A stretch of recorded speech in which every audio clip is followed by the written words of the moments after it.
Good morning and welcome at the Diplomatic Academy for our annual academic conference. The conference is devoted to the subject, the politics of the peacemaking, 1919.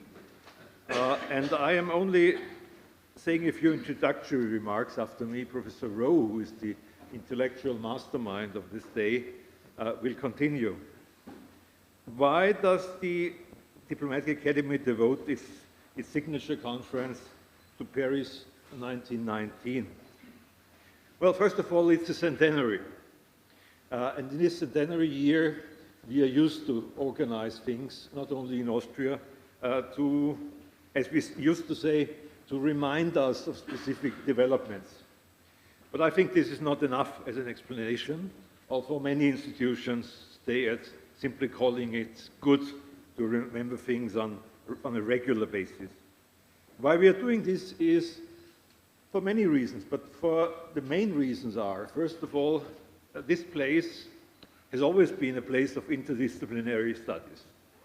And in order to understand international relations, we've always believed that talking about history in a reflective way and together with people from other fields of academic research is not only necessary, but actually it helps us to explain things. So history is with us not back in town, it has always been in town here at this place.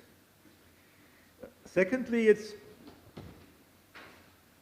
that we all got the feeling, not only here at this place, but in Europe, that the business of the First World War is still not finished.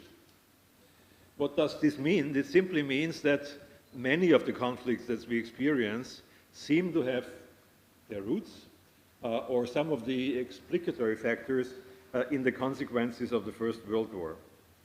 From the Middle East to some of the European developments, maybe also to the Russian developments. We'll talk about this. And to a certain extent, maybe even what's happening in the United States of America. And the third point is, for us, there seems to be a contradiction between, when we talk about 1919, between, on the one hand, historians saying these were peace dictates. The winners dictated over the losers of this war. But at the same time, it was the beginning of the League of Nations, of an attempt, an idealistic attempt, one could say, of organizing the world in a fair way, including everybody finally everybody. And in the Versailles Peace Treaty, there is both. There is this dictate, and there is already the covenant of the League of Nations. So this is an interesting contradiction, not only for historians, but I think also when we look at how the world evolves and what we might expect for the coming world order, a multipolar world order. Some people and many historians used to speak about the disaster of the Paris Peace Conferences, 1919. And as you know, this common view was based on John Maynard Keynes' books and how it was taken up that there were these negative economic consequences which led actually to the Second World War and all that came after. But I got the feeling in the last 10, 20, 30 years, even 30 years, the common narrative is different. And Professor Margaret Macmillan is one of those people who spoke a lot about that the story is more complicated of 1919 and the peace treaties.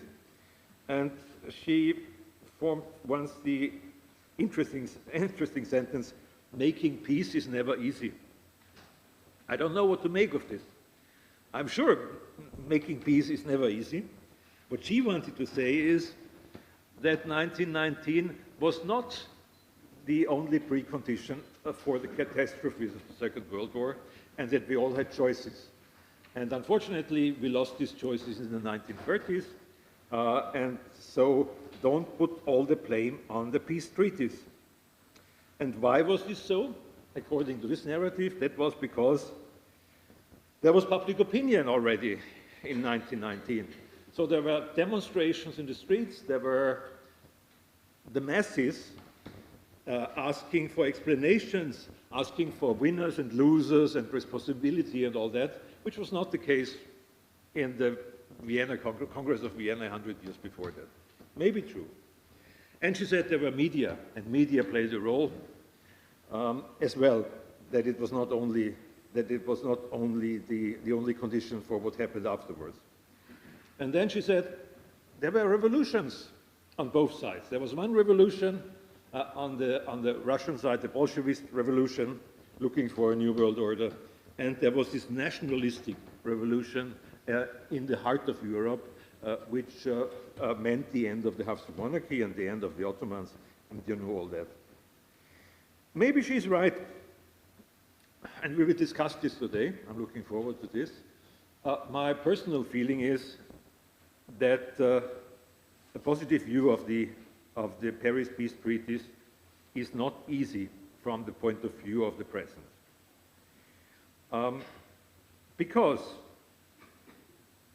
a critical review of this dominant narrative would tell us that there was big power politics,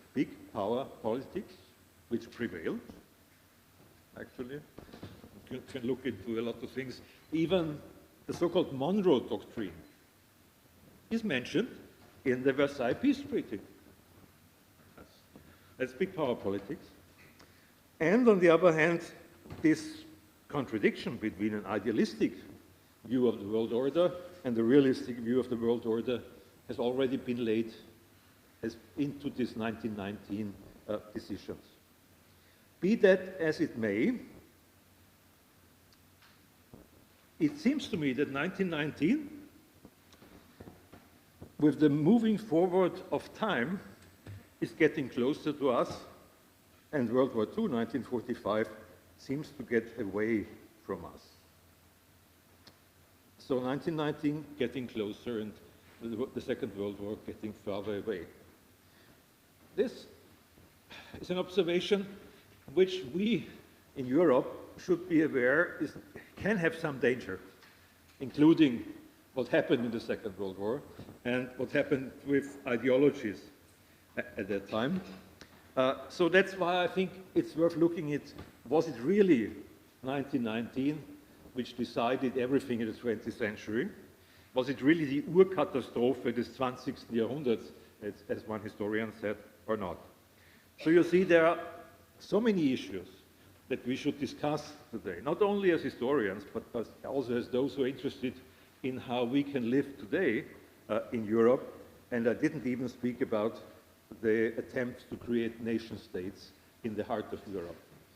I wish us a constructive and fruitful discussion, and welcome all our speakers, welcome everybody to this day, and let the games begin, as I said, at the inauguration of our study year. Let the games begin again.